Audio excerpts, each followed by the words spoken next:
bala'i akan da bala'i ya Allah tafi mashirmancin banza to shi sai kore ka karmakallahu mu dalibai ne, muna son ilimi, muna son in kuka koya mana ilimin sunna za mu je mu hidimar sunna annabi sallallahu alaihi wa sallam. Sai ka ja bakin kai shuru dan sai ce tayyib shikenan ka je kwana biyu sai sake kiranka, yaushe ka zo ne, yaushe za ka tafi? A karmakallahu aini sai ran da ka sallame ni. Akar makalla Allah guziri na ya kare ni wurin kwana na ma yanzu ga jaka ta sha kofar gida. Allah ba da gaske kake ba.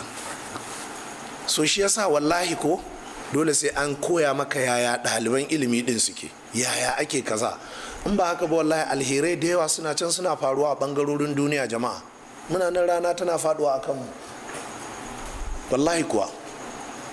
Malaman ba korar ɗalibai suke ba, amma an sha su ne sun warke jama'a.